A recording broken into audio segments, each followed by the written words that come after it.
ФМ. Вітаю ўсіх слухачоў Еўрарадыё. Студыі для вас працуе Зміцер Лукашук. Наш стрым, як звычайна, можна не толькі слухаць, але і глядзець праз аккаунты Еўрарадыё ў сацыяльных сетках. Facebook, Аднакласнікі, ВКонтакце, на канале YouTube. 1 верасня 1939 года другая сусветная вайна прыйшла не толькі на тэрыторыю Польшчы, але і ў Беларусь. Тады ў шыхтах войска польскага апынуліся тысячы беларусаў і ураджэнцаў нашай краіны. Усе гэтыя людзі з першага дня змагаліся супраць нацызмаў. А раніцай 17 верасня 1939 года часці Чырвонай арміі не проста перайшлі даваенную савецка-польскую мяжу, але і атакавалі польскіх памежнікаў, якія ахоўвалі кардон. Пасля тых баёў на тэрыторыі Беларусі засталося вельмі шмат магіл, як польскіх, як польскіх вайскоўцаў, так і салдат Чырвонай арміі. Але гэтыя магілы усе, большасць з іх знаходзіцца ў такім занядбаным стане, бо беларускае грамадства мала ўвагі надзяляе гэтым магілам. І падзеі тых часоў апісваюцца ў новой кнізе гісторыка Ігора Мельнікова «Верасень 1939 года. Магілы неаб'яўленай вайны». Пра гэтую кнігу, пра тое, што яна з сябе ўяўляе, увогуле пра працу гісторыка Ігора Мельнікова мы зараз і пагаворым з ім у нашым эфіры. Добрый дзень, спадар Ігор. Прывітанне, вялікі дзякуй за запрашэнне.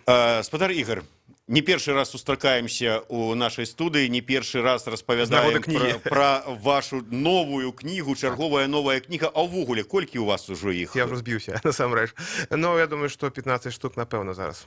15 кніг? Так. І адкуль столькі часу у вас хапае, каб находзіць дакументы, ўсё гэта неяк збіраць і выдаваць кнігі? Літаральна 2 дні я такое же самае пытанне пачуў ад супрацоўнікаў Інстытута нацыянальнай памяці Польшы і адказаў, што насамрэч я жыву з гісторыяй менавіта вось ва ўсіх сэнсах. Я жыву гэтымі падзеямі, я жыву гэтымі людзямі, я жыву іх гісторыяй, я жыву іх мінуўшынай, але разам з тым, гэта дапамагае мне утрымлівацца разам з тым. Я раблю гісторыю смачнай, зразумелай, і я хачу зрабіць, я адчуваю, гэта можа гучна гучыць, але насамрэч я адчуваю нейкую місію, таму што варта гэтую гісторыю вярнуць беларускаму грамадству. Варта, каб нашыя суседзі, як у Расіі, так і ў Польшы, зразумелі, што беларусы ўсё ж памятаюць пра тыя падзеі, асабліва пра другую сусветную вайну.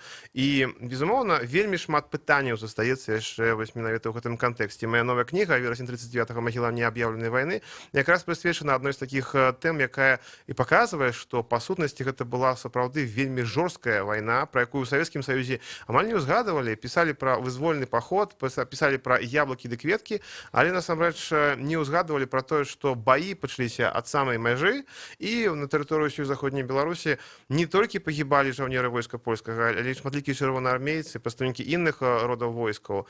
І пазней, 41-45 год, проста змыў гэтую гісторыю. Проста гэтыя магілы, гэтыя пахаванні, як польскія, так і савецкія, схаваліся за брацкімі магіламі чырвонаармейцаў, нямецкімі пахаваннямі з перыяду менавіта ўжо той вайны.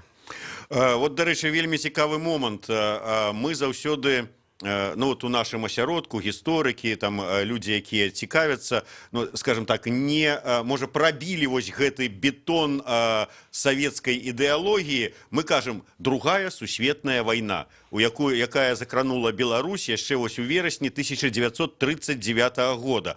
Але і ў савецкай тады ідэалогіі, і фактычна зараз у нас паўсюль адзначаецца менавіта пачатак не другой сусветной войны, а Великой Отечественной войны, Великой Отчинной войны. Вот все ж таки, ваша книга скіравана на тое, каб спрабаваць давесці, што вайна не ў 41-м пачалася, прынамсі на тэрыторыі Беларусі. Я гэтую кнігу прысвяціў, вот адразу напісана, гэтая кніга прысвечана беларусам, жаўнерам войска польскага, якія яшчэ ў верасні 39-го года зрабілі першы крок да перамогі ў траўні 45-го года. Вайна пачалася для Беларусі у менавіта 1 верасня 1939 года, і кніга пачынаецца з апісання таго, як нямецкая люфтвафа адчуўшы сігнал з Менску, я Мінск, бо менавіта з гэтага пачалося. Немцы накіравалі ў Крэмль тэлеграму з просьбай, каб Мінск надаваў сігнал, і пілоты Люфтваффе проста накіроўваліся па гэтым сігнале, пачалі бамбіць Брэст, Гродна, Новагрудак, Баранавічы, Караліна, аэрадром пад Гродна, Ліду і гэтак далей. І вось тады пачалі пагібаць не толькі беларусы, але і жыхары, там, палякі, габрэі і гэтак далей. Жыхары заходняй Беларусі, польскія грамадзяне, але гэта наша гісторыя, гэта нашы людзі. І вайна вельмі хутенька прасоўвалася, потым была абарона Брэсцкай крэпасці, потым была бітва пад Кобрыном знакамітая, і немцы не прайшлі Кобрын, толькі пасля таго, як даведаліся польскія жаўнеры, што 17 верасня перайшла Чырвоная армія, яны адступілі з-пад Кобрына. Была гераічная абарона Гродна ўжо перад часткамі Чырвонай арміі, але гарадзенцы рыхтаваліся абараняцца перад немцаў. Былі здзіўлены, калі танкі з'явіліся з захаду, савецкія танкі. І вось усе гэтыя падзеі, яны насамрэч даказваюць, што гэта была жорсткая вайна. Але калі, напрыклад, у Польшы памятаюць, я літаральна ехаў на нашу перадачу і паслухаў, пра што размаўляюць людзі ў маршрутцы. Маладзёны майго ўзросту, маладзеючага ўзросту. Вось нават калі абмяркоўваюць 75-ю гадавіну вызвалення Беларусі, то не разумеюць кантэкст таго, што пасля вызвалення Менску яшчэ палова тэрыторыі Беларусі заставалася пад немцамі. Яшчэ Беларусь не была вызвалена, бо баі працягваліся яшчэ да канца лета насамрэч. А што 1 верасня вайна прыйшла, і што людзей забівалі, беларусаў забівалі, і што тыя ж самыя беларусы змагаліся, гэтага нашых беларусаў, у свядомасці нашых беларусаў, асабліва на ўсходзе нашай рэспублікі, не прысутнічае. І вось усе мае кніжкі, і гэтая кніга накіравана. І зараз гэтая кніга, гэта я не баюся гэтага слова, унікальна даказвае праз артефакты, праз магілы гэтых самых жаўнераў, што была жорсткая вайна, як для савецкага боку, так і для польскага боку. І як польскія, так і савецкія магілы варта памятаць сучасным беларусам. Дарэчы, пытанне, я ведаю, што вы там шмат маеце кантактаў там з настаўнікамі, з выкладчыкамі, там сваімі калегамі, гісторыкамі хаця бы. Як у сённяшняй Беларусі падзеі вось этой вызваленчай кампаніі Чырвонай арміі падаюцца? Як яны нашым маладому пакаленню паказваюць, як іх прадстаўляюць? Вельмі скарочана. Гэта вялікая праблема. Факты даюцца, безумоўна, пра 17 верасня, што былі баі на мяжы, там прасоўваліся войскі чырвоныя, але не хапае вось гэтай менавіта канкрэтыкі пра тое, што была жорсткая вайна. Я просто прыгадваю свае часы, тады яшчэ была савецкая школа. Тады было горш. Як нам расказвалі, памятаеце гэты малюнак, дзе там беларускі селянін цалуе ў засос чырвонаармейца. Зараз гэтак жа падаецца? Плакат Карэцкага — гэта такі досыць моцны савецкі сімвал, які да сённяшняга дня жыве ўсіх жывых. І гэты момант, ён ілюструе тое, што не хапае інфармацыі, ёсць голад гістарычных фактаў. І ўсе мае кнігі, і заходнебеларуская Атлантыда, і мяжа была пад Мінскам, і другая светная вайна, вось той альбом, пра які мы казалі ўжо раней на перадачах. Насамрэч, яна скіравана на тое, каб данесці гістарычную праўду людзям, каб паказаць гэтыя факты. І, ведаеце, гэта пазітыўна, але некаторыя факты, вялікая колькасць фактаў з маіх матэрыялаў, з маіх публікацый якраз потым людзі выкарыстоўваюць. Тыя ж выкладчыкі, тыя ж людзі-экскурсаводы, якія, напрыклад, экскурсіі водзяць і праводзяць, і кансультуюцца са мной у тым ліку. Я сам гэта раблю, я сам являюся кіраўніком групы вайсковай-гістарычнай рэканструкцыі беларусаў у войску польскім. Карыстаюся момантам, адразу, спадар Зміцер, вам зраблю такі прэзент. Гэта якраз сімвал нашай групы, гэта мы самі распрацавалі.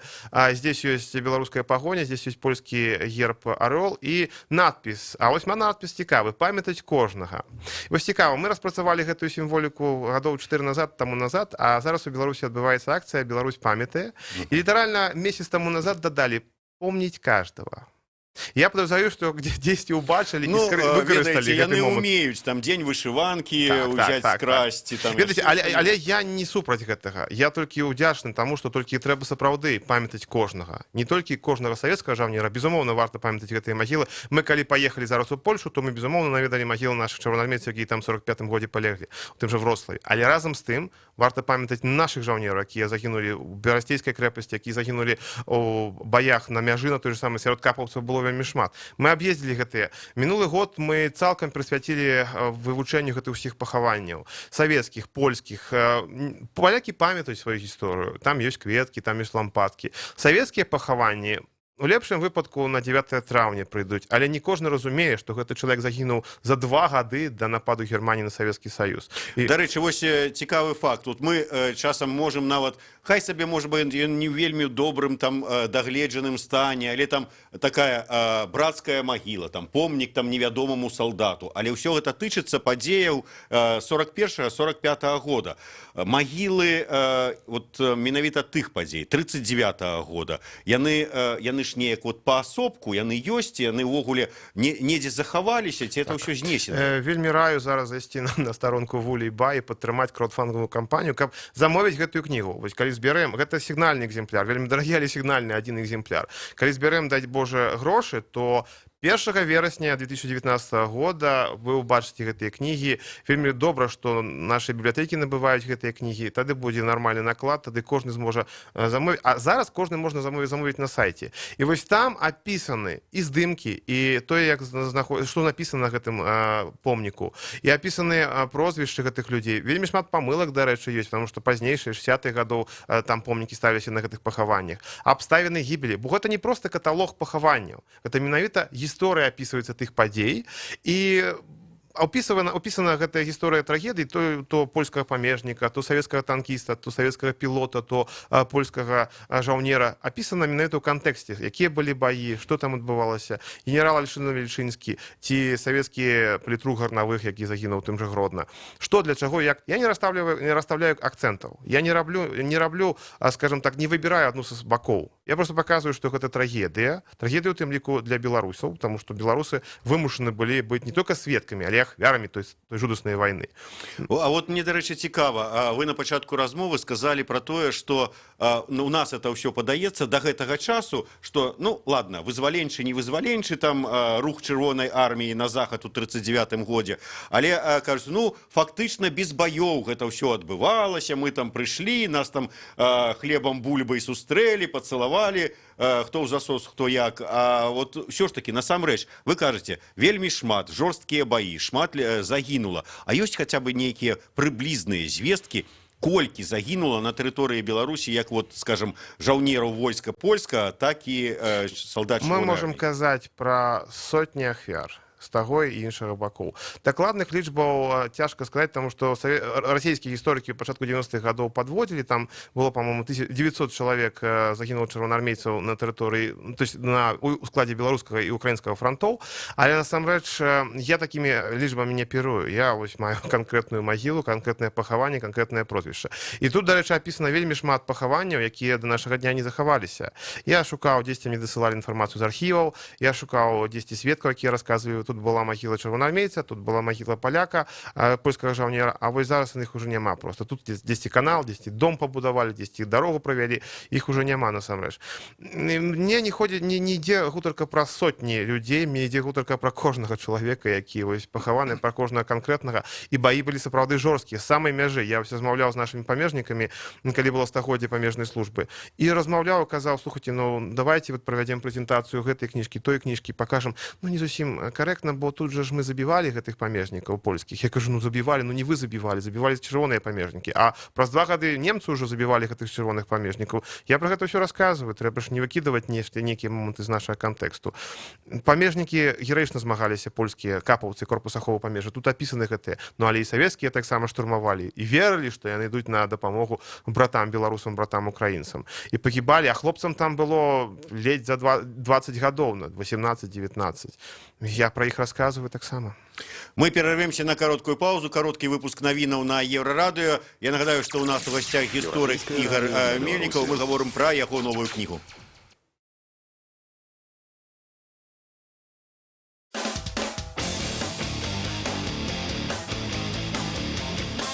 Еўрарадыё. Лаві нас кожны будні дзень на FM. Раніцай о 6 і ўвечары о 23. У Гродні на хвалях радыёрацыя 98,1 FM. У Брэсце 99,2 FM. Даведайся пра галоўныя падзеі дня з праграмаў «Петарда» і «Еўразум». Слухай «Еўразум» з панядзелка па пятніцу о 18, а «Петарду» о 20. Нон-стоп наш эфир доступны ў інтэрнэце па адрасе euraradio.fm і euraradio.by. Слухай Еўрарадыё праз спадарожнік Астра 4А. Абяцаем альтэрнатыўную музыку, свежыя навіны ды эксклюзіўныя рэпартажы. Долучайся до нас у социальных сетках. Еврорадио. Час ведать, что отбывается.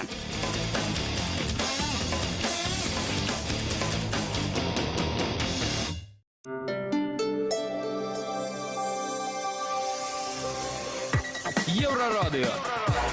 Навіны наша справа. Вітаю, каротка пра асноўныя падзеі. Александр Лукашенко падчас сустрэчы з дзяржсакратаром гэтак званай саюзнай дзяржавы Рыгорам Рапутам скардзіўся на тактыку расіян. Паабяцалі, забыліся, сказаў ён. Ён выказаўся наконт працы сумеснай перамоўнай беларуска-расійскай міжурадавай рабочай групы па пытаннях інтэграцыі, якая мусіла прааналізаваць усе праблемныя пытанні, якія існуюць у адносінах краін. Урад Расіі абяцае даць, у тым ліку прэм'ер Медведзеў, усе каманды распараджэнні, а ў выніку вызначаная тактыка паабяцаць і забыцца. Гэта значыцца, ідзе незразумелае тармажэнне гэтых працэсаў, сказаў Лукашенко Рапоту. З-за гэтай сітуацыі, кажа Лукашенко, яму няма чаго абмяркоўваць з Уладзімірам Пуціным. Між тым, у іх запланаваныя дзве сустрэчы ў найбліжэйшы час. Таму Лукашенко просіць Рапоту паставіць жорстка пытанне перад расійскім бокам пра тое, што мы павінны літаральна праз некалькі дзён выйсці на нейкія вынікі. Расія гатовая да перамоваў з Беларуссю пра пастаўкі газу толькі тады, калі будзе вырашанае пытанне з інтэграцыяй. Пра гэта заявіў віцэ-прэм'ер расійскага ўраду Дмітрый Козак журналістам у Екатеринбургу. Чыноўнік спадзяецца, што ў найбліжэйшы час рашэнне знойдзецца. Вытворцы расійскага алею не даліваюць яго ў пляшкі. Наліваюць меней, чым заяўлена на упакоўцы, і гэта ў 80% партыяў. Выявіў гэтае парушэнне Дзяржстандарт Беларусі. З 47 правераных партыяў толькі ў 9 заяўлены аб'ём адпавядаў рэчаіснасці. Больш навінаў на еўрарадыё.фм.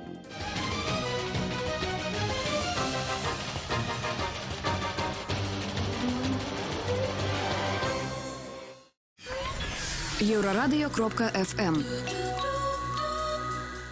Вяртаемся ў студыю Еўрарадыё. З вами працуе Зміцер Лукашук і мой сённяшні госць, гісторык Ігор Мельнікаў. Мы гаворым пра яго новую кнігу «Верасень 1939. Магілы неаб'яўленай вайны». Як мы ўжо казалі, ўсё ж таки для Беларусі вайна пачалася не ў 41-м, а ў верасні 39-го года мінулага стагоддзя. І шмат магілаў з тых часоў сталі пацверджаннем таго, што ўсё ж таки другая сусветная вайна 39-м годзе прыйшла на зямлю Беларусі, а не пачалося вот гэтае ўсё з 41-го года, з вялікай айчыннай вайны. Спадар Ігор, вы казалі пра тое, што вот, на жаль, такі магілы гэтыя вайскоўцаў, як войска польска, так і чырвонай арміі, яны застаюцца ў такім занядбаным, скажем, шчыра стане. На ваш погляд, чаму пахаванні тых часоў застаюцца па-за ўвагай беларускага грамадства? Яшчэ там магілы, салдат, якія загінулі там 41-м, 44-м годзе, іх больш-менш даглядаюць, а гэтыя фактычна не. Нельга сказаць, што яны зусім не занядбаныя. Польскія магілы шматлікія былі ў часы савецкія знішчаны, але дзякую дзеянню польскіх улад, дыпламатычных структур, дзякуючы звычайным людзям, іх аднавілі зараз. Разам з тым ёсць праблема, канешне, савецкіх пахаванняў.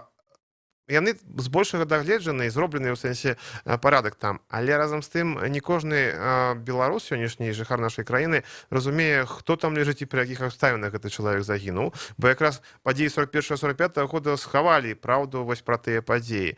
І адмыслова трэба шукаць. Колькі разоў мы ездзілі на гэтыя могілкі і пыталі, вот дзе у вас тут пахаванні, дзе вот яны знаходзяцца. Все адпраўлялі да помніка 41-45 год і казалі вось там. А калі я мясцовых браў, падводзіў, казаў, вот у вас тут парушык польскі пахаваны з 39-го года, ці савецкі капітан пахаваны з 39-го года. Ой, а мы нават і не ведалі. Хаця мясцовыя жыхары, хаця не прыехалі з Менску, не набылі хату. Праблема была ў тым, што ў савецкі час, мы ўжо пра гэта маме казалі, гэтую вайну забылі. Яна, як і зімовая вайна з Фінляндыі, яна была такая непажаданая. Было лепей выдаваць гэтую гісторыю як паход з яблыкамі ды кветкамі, без ніякіх. Польскае войска здалося без боя, здалося цалкам пайшло далей. Што з ім здалося далей, ніхто не ўзгадываў. Чырвоная армія спакойненька заняла гэтую тэрыторыю, і потым ужо ў 41-м годзе пачаліся самыя жудасныя выпрабаванні для гэтай зямлі. А жудасныя выпрабаванні насамрэч 2 гады працягваліся, вось з 39 по 41 год. І ў гэтай кнізе, у тым ліку, не толькі магіла апісаны падзеі, звязаныя з 39 годам. Вялікі раздзел прысвечаны дэпартацыям, 4 хвалі дэпартацыі насельніцтва заходняй Беларусі з тэрыторыі ўжо з заходніх абласцей БССР. І самая жудасная старонка — гэта беларускі катынскі спіс. Тут ёсць прозвішчы людзей, якія на 90% знаходзіліся ў гэтым жудасным катынскім спісе. Дарэчы, вось што это азначае, беларускі катынскі спіс? Што гэта? Не ўсе гісторыкі, у тым ліку нашыя, прытрымліваюцца гэтай назвы. Гэта гэта апошняя таямніца, як кажуць катыні. Гэта спіс людзей ці пералік людзей, якія былі знішчаны савецкімі ўладамі ў 40-41 годах на тэрыторыі Беларусі. Бо самае вядомае месца — гэта Катынь, там, дзе больш за 20 000 польскіх афіцераў было забіта. А яшчэ былі Быкоўня, яшчэ было Харкаў, на тэрыторыі Расіі Калінін Медная, там былі паліцыянты, капаўцы ў Калініне Медным. А на тэрыторыі Беларусі мы ведаем сумнавядомую запіску Шылепіна, дзе напісана, што вось каля 4000 польскіх грамадзян, гэта вайскоўцы, паліцыянты, супрацоўнікі дзяржаўных структур, былі перададзены з турмы ў заходняй Беларусі ў распараджэнне Мінска ганкус. І на гэтым узроўні следы гэтых людзей губляюцца. І дзе яны пахаваныя? Дакладна невядома. У Курапатах ніякіх гузікаў, ніякіх вайсковых спражак не знайшлі. Ну, бо там мала праводзілі гэтых даследаванняў. У іншых месцах таксама цяжка правесці гэтыя даследаванні. Але людзі загінулі, людзей няма, і трэба паказаць пра іх. І вот я польскіх грамадзян Польшы сённяшніх, там, сваякоў збіраў здымкі. Нехта там атрымаў, напрыклад, ад беларускай пракуратуры 90-е гады даведкі, што чалавек быў перададзены ў распараджэнне Мінска ганкус, асобай з нарадай был прысуджаны да вышэйшай меры пакарання. І ўсё, дзе ён пахаваны, як он быў, 40-й год, весна, лета, якраз самыя часы расстрэлу.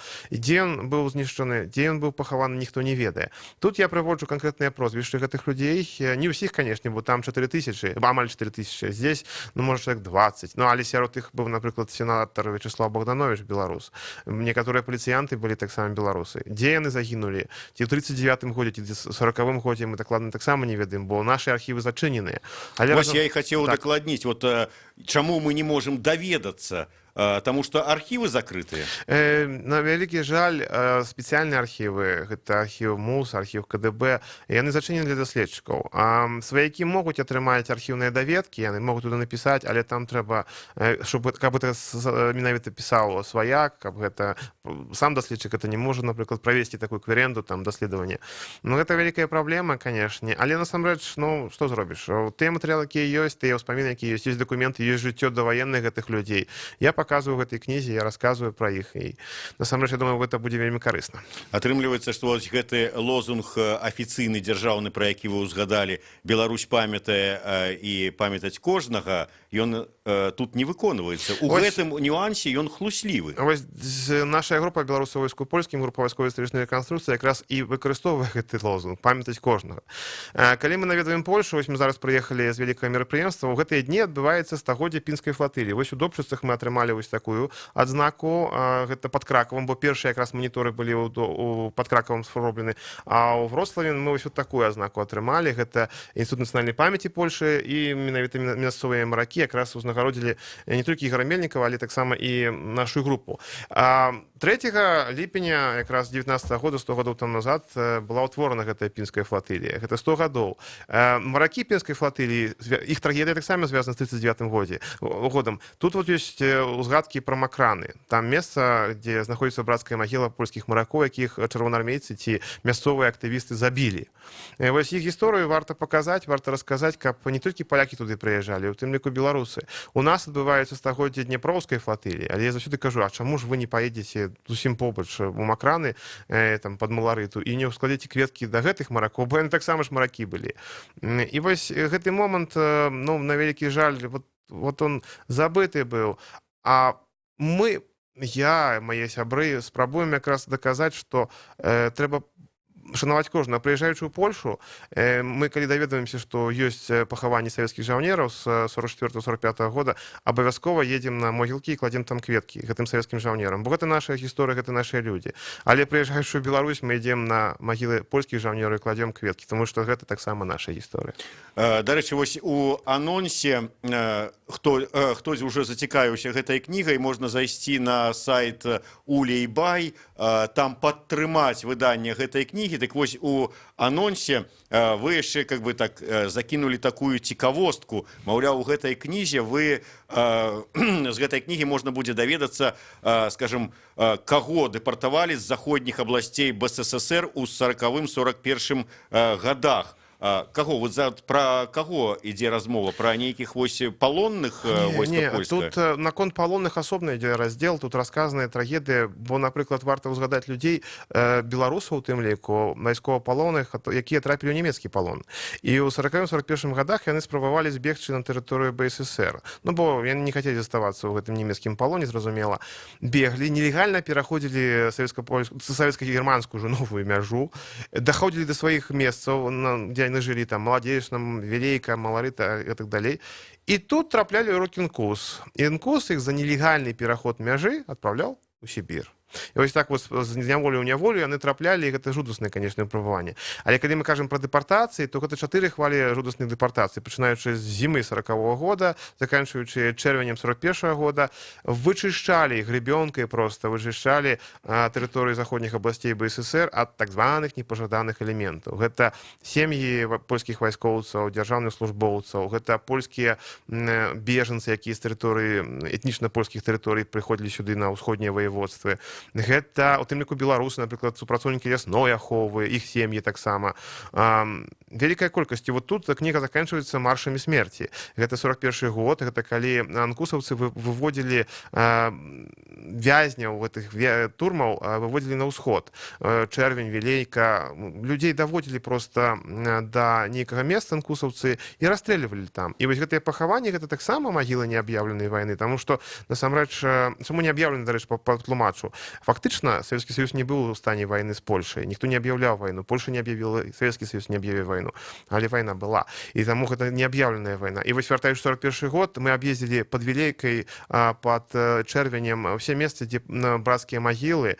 І там кветачкі ад літоўскай амбасады, кветачкі ад польскай амбасады, чаму ж беларусы не прыязджаць. І калі я паказваў гэты сігнальнік людзям, они з здзіўленнем, мы у нас лечышча пад Чэрвенем, а мы нават не ведалі, што там вось месцы пахаванняў гэтыя, ну, пракурахваты так гучна, але вось тут вот ці пад Вілейкай, зусім побач знаходзіцца вілейскае вадасховішча, там адпачываюць маладзёны, і тут вялікі крыж стаіць.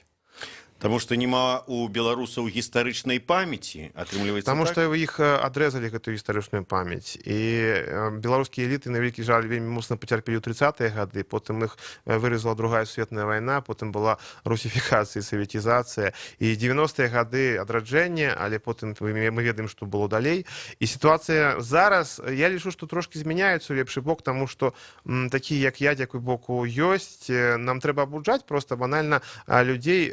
Гэта не нейкі супраціў, гэта банальнае жаданне шанаваць сябе, сваю гісторыю, сваю мінуўшчыну, сваю культуру і традыцыі. Насамрэч, потому што калі ў Польшы мы бываем, ведаеце, людзі нас на руках носяць, ведаючы, што мы не маючы польскія карані, не маючы сувязі з Польшы, але прыязджаем і расказваем гэтую гісторыю і падкрэсліваем, што мы беларусы, што мы шануем нашых суайчыннікаў і падкрэсліваем, што мы менавіта памятаем беларусаў, перш за ўсё, канешне, палякаў, само сабой, беларусаў, перш за ўсё. І там няма ніякага такого супраціву. Там падкрэсліваюць і паказваюць, дзякуючы нас за тое, што мы гэта робім. Але яны памятаюць, яны прыходзяць на гэтыя ўсе мерапрыемствы з дзіцямі, з малымі, старыкі прыходзяць, старыя людзі прыходзяць і шануюць гэта і памятаюць тыя падзеі. У нас гэтага нічога няма, і нават 41 год, я заўсёды вяртаюся да Заслаўя, вот няма там помнікаў тым баям 41 года, а варта паставіць тым жа памежнікам, якія палеглі ў цэнтры горада, што горад быў памежны, што станцыя называецца Беларусь. А хаця паўсюль кажуць 41-45, ніхто не забыт, нішто не забыта. Атрымліваецца, што ваша кніга такая, ну, скажем так, не вельмі добрая для вот існуючай ідэалогіі? Не, я лічу, што якраз яна будзе вельмі карысна, як і мае папярэднія кніжкі «Мяжа была пад Мінскам» і «Другая светная вайна на фотаздымках», таму што там няма палітыкі, там ёсць ахвяры, там ёсць вельмі шмат, напрыклад, ахвяр чырвонаармейцаў, танкісты з Антополя, лётчыкі пад Баранавічамі савецкія. Варта іх памятаць таксама, тому што маладыя хлопцы, паўтаруся, 20-25 гадоў, якія пайшлі на фронт, думалі, што яны ідуць нейкую добрую справу рабіць. Ну да, там няма палітыкі, але там вы паказваеце, што не было ніякай вызваленчай вайны, што быў захоп і акупацыя, і ў выніку... Я бы не выкарыстоўваў слова акупацыя, я ўсё ж такі заўсёды падкрэсліваю, што 17 верасня, і это моя жорсткая пазіцыя, гэта дата вельмі важная і карысная для беларускай гісторыі, таму што маленькі кавалачак усходняй Беларусі аб'яднаўся з заходняй часткай, атрымалася 10 мільёнаў насельніцтва, атрымаліся тэрыторыі больш-менш, якія потым сталі Рэспублікай Беларусь. І 17 верасня пайшло на карысць беларускай дзяржаўнасці і будучыні, але заўсёды кажу, трэба памятаць, якім коштам гэта рабілася. І калі не ўзгадваць тыя чысткі, пра якія вот вы казалі. Именно іх варта ўзгадваць. І варта ўзгадваць тыя баі, якія адбываліся, і варта ўзгадваць тыя трагічныя падзеі 41-го года, не звязаны не толькі з баямі Чырвонай арміі з немцамі, але таксама мірным насельніцтвам. І 39-й год, калі з Менску, па сутнасці, Сталін наводзіў самалёты, каб забівалі тых самых сваякоў беларусаў і братоў украінцаў. Таму, насамрэч, гэта праўда, якую не схаваць, якую трэба паказваць. Няма Савецкага Саюза, дзякуй Богу, не будзе яго больш. А здесь Беларусь, і Беларусь павінна шанаваць і ведаць. Ведаеце, насамрэч, мне прыходзілася і з чыноўнікамі нашымі сустракацца, і калі чыноўнік адэкватна і шануе сваю гісторыю, то он дзякуе за кніжкі, дзякуе за тую працу, якую я раблю. Хаця я незалежны даследчык, я раблю гэта ўсё, но я не ўлезаю ў гэтую палітыку. Палітыка сама да мяне прыходзіць часамі. Але здесь, калі паказваеш на дне Польшы ці дне Великабрытаніі мундзір беларускага андрасаўца, і да цябе падыходзяць амапаўцы, і ты рыхтуеш дакумент, каб паказаць, а яны кажуць, а можна з вамі зрабіць здымак? І, карыстаючыся гэтым момантам, я расказваю, хлопцы, гэта не польская уніформа, не толькі польская, не брытанская уніформа, гэта частка беларускай вайсковай гісторыі. Тысячы нашых беларусаў воевалі ў Андраса, і сотні нашых беларусаў пахаваны на Монте-Касіна. А ў гэтым годзе 75-я гадавіна. Акрамя вызвалення Беларусі ад нацыстаў, трэба памятаць і Монте-Касіна. Чаму брытанцы і палякі падкрэслююць беларусаў Монте-Касіна, а ў Беларусі пра гэта забыліся. І таму а самі беларусы падыходзяць і нас пытаюць, а вы з Польшы прыехалі? І тут по-беларуску чуюць, што не, з Заслав'я, з Менску, вось тут, адсюль. Да як жа ж, а чаму? А расіяне падыходзяць і кажуць, а чаму так? І ты расказваеш гэтую гісторыю, і гэта карысна. Ну, добра, што яшчэ беларусы не падыходзяць, пачуўшы беларускую мову, і пытаюць, а вы не з Польшы прыехалі? Не, якраз вот за беларускую мову шануюць і кажуць, мне асабіста было заўсёды добра, то есть меня ўспрымалі як менавіта жыхара гэтай краіны і дзякавалі за гэтую мову.